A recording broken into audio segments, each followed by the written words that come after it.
Should you be putting your pricing on your website? Most advisors land on one of two answers: either no, never, or yes, just be transparent and put the number up there. I don't think either one is right. And I want to walk through why, because the actual answer is a little more interesting than both of those. So today, I want to get into the pricing question, something I think pretty much every advisor has wrestled with at some point. Should it be on your site? What kind? How much? Where does it even go? And here's where I land on it. I don't think you should be listing out your trip prices, with maybe one specific exception we'll get into. But I do think you should be talking about your fees, just not necessarily the number itself. That might sound like a strange line to draw, but I think once you see why, it's going to make a lot of sense. So let's get into it. I'm Justin Hinkle, and this is the Travel Advisor Website Show. Hit subscribe.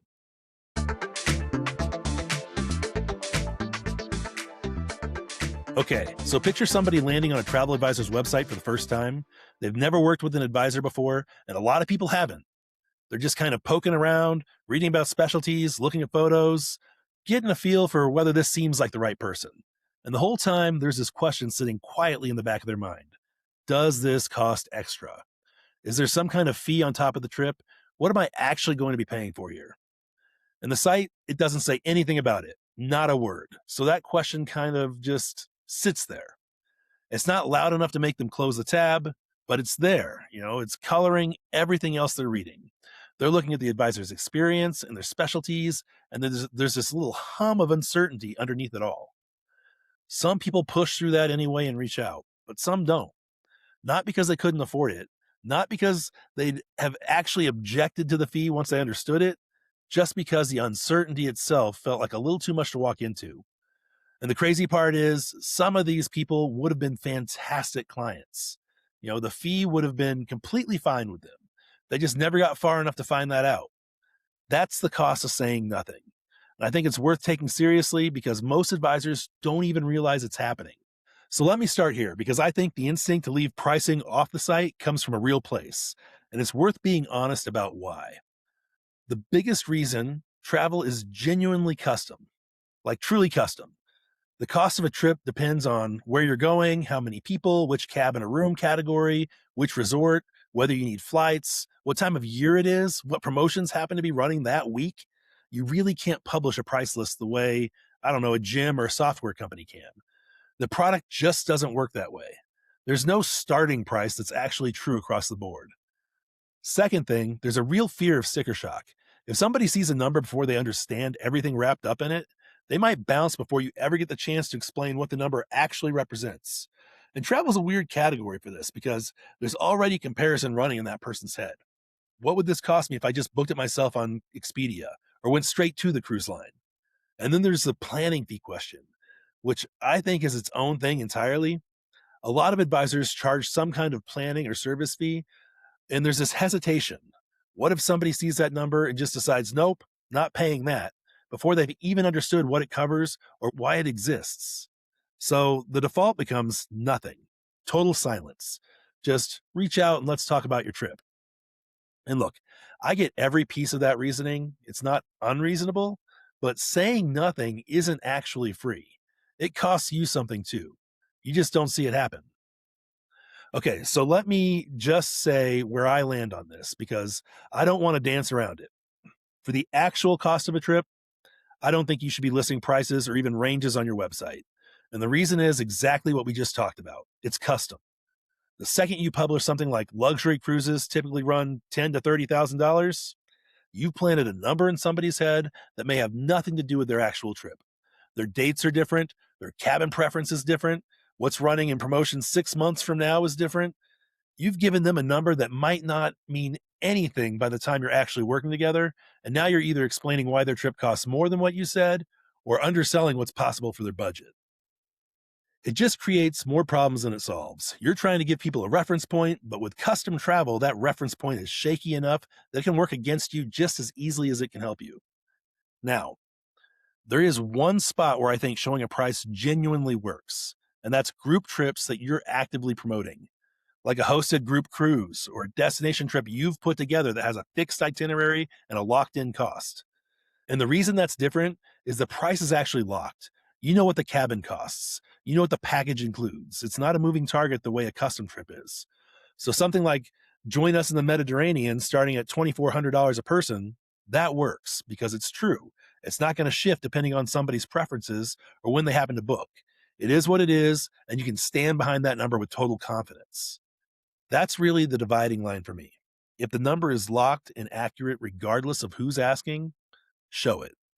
If the number is going to move depending on a dozen different variables, don't put a number out there that you'll have to walk back later. Okay, so trip cost is one conversation.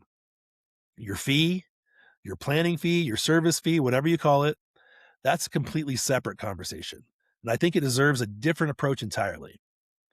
Here's the thing about a fee that catches somebody by surprise mid call, that's an uncomfortable moment. Even if they end up totally fine with it once they understand what it covers, that initial surprise creates friction. Now you're spending part of that call rebuilding the comfort instead of just talking about their trip.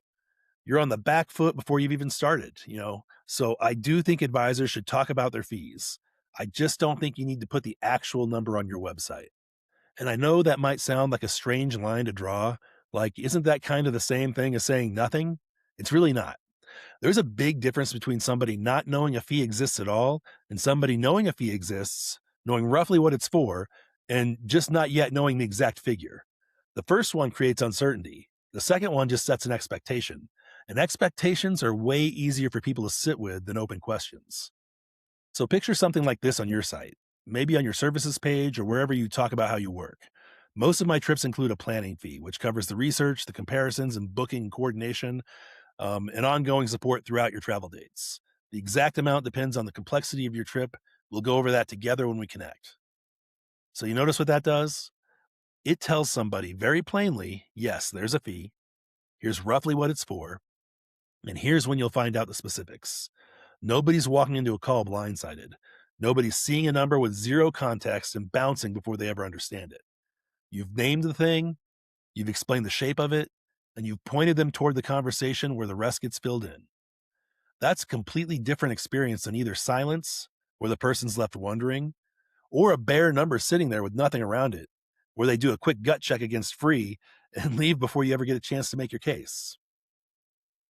Here's my thinking on why leaving the specific figure for the conversation actually works better, not worse. A number on its own doesn't carry any of its context with it. $300 planning fee by itself, that's just a number sitting on a page with nothing to lean on. Somebody reads it, mentally compares it to zero, and a lot of them are gone before they ever learn what that 30 or 300 or whatever it is actually buys them. The hours of research, the comparisons across a dozen options, the supplier relationships and access to things that they just can't get on their own. The fact that if their flights get canceled while they're in another country, there's an actual person who picks up the phone. None of that rides along with a number on a page. It only comes through in a conversation, in your voice, in the way you explain it, in the specific situation you're addressing. The number needs the context around it to actually land. And the only place that context really comes through is when you're talking to someone directly. So rather than putting the number out there naked and hoping it survives the comparison to free, you put the explanation out there instead. The fee exists. Here's what it's for. Let's talk, and I'll walk you through exactly what that looks like for your trip. That sets somebody up to hear the number later in a context where it actually makes sense, instead of hitting them with it cold on a page with nothing around it. I know a lot of advisors have fee structures that genuinely shift depending on the trip. Maybe there's a fee for a complicated international itinerary, but not really for a simple resort booking. Or it scales with how many people, how much planning's involved, that kind of thing. That's totally normal in this business. My honest suggestion, don't try to map out every single scenario on your website. You're going to twist yourself into knots, and the page is going to end up more confusing than helpful. Just be straightforward that it varies and point people toward the conversation. Something like, my fees vary depending on the type of trip and how much planning goes into it. Some trips include a planning fee, some don't. We'll figure out what makes sense for your situation when we talk. And then put your scheduler right there, so the next step is obvious. That's honest. It tells somebody a fee might come up, so it's never a surprise, but doesn't ask you to build some giant decision tree for every possible combination. The conversation is exactly where that nuance belongs anyway. That's literally what the call is for. I think there's a version of this that advisors don't fully give themselves credit for, When you tell somebody up front, yes, there's a fee, here's roughly what it covers, we'll talk specifics when we connect, you're not just avoiding an awkward moment. You're actually filtering the conversation in your favor before it even starts. Because somebody who hears all of that and still books the call, they've already made peace with the idea that there's a fee. They're not walking in skeptical or guarded. The whole call gets to be about their trip, not about you defending a number you haven't even said yet. And the people who hear there's a fee, we'll go over it together and decide not to book, those are very likely people who are going to push back on a fee no matter how it was presented. You'd rather find that out before you've spent an hour of your time on a call instead of after. So this isn't really about avoiding friction for its own sake. It's about making sure the friction that does happen happens before the call instead of during it, where it costs you a lot less. Then I get this question from a lot of clients, isn't holding back the number the same thing as not being transparent? And I want to address this one directly because I think it's the objection that's going to come up for some people listening to this too. There's a version of this where someone hears, don't put the number on the site and thinks, wait, isn't that just a softer way of being, sneaky about money? Aren't we back to square one, just with nicer language around it? And I'd push back on that pretty firmly. Being transparent doesn't mean publishing every number you have the second somebody lands on a page. It means not hiding the existence of something that's going to come up. Those are two very different things. Think about it this way. If your site never mentions a fee, and then 30 minutes into a call, you bring it up for the first time, that's the version that actually feels like something was being held back. That's the moment that creates the wait. What else haven't they told me feeling? Where if your site already said plainly, yes, there's a fee, here's what it's for, we'll go over the specifics together, there's no held back feeling at all when the number actually comes up. It's just the next expected step in a conversation that was already set up honestly. So I'd actually argue that this is the more transparent approach, not the less transparent. You're being upfront about the thing that actually matters, that a fee exists and what it's for. You're just being smart about where the specific number lands so it shows up with enough context to actually make sense. That's not concealment. That's just sequencing. If you're sitting here thinking about your own site, here's where I'd start. First, get really clear just for yourself on what your fee actually covers. Not the number, the substance of it. What does somebody actually get for that fee? Write it out in plain language. If you can't explain it simply to yourself, that's worth sorting out before you try to put anything on a page. Second, write a short, honest paragraph that names the fee, explains roughly what it covers, and points towards the conversation for specifics. You don't need more than a few sentences. You're not trying to answer every question. You're trying to remove the uncertainty and set expectation that, yes, this is part of how working together goes. Third, leave actual trip costs off your site, unless you're talking about a specific group trip with a price that's genuinely locked in. In that case, go ahead and show it. Starting ad is honest, it's accurate, and it gives people something real to react to. And fourth, make sure there's an easy next step right there, a scheduler, a button, whatever it is, because the goal of all of this isn't to answer every financial question on the website. It's to get someone comfortable enough with realistic enough expectations that booking that first call feels like the natural next thing to do, not a leap into the unknown. The goal was never to publish a price list. Travel just doesn't work that way, and trying to force it usually backfires. But the goal also isn't to say nothing and hope people reach out anyway, despite the uncertainty. The middle ground, the place that actually serves people, is being completely honest that a fee exists and what it's generally for, and then letting the actual number live where it belongs, which is in a real conversation with real context around it. When you do that, you're not hiding anything.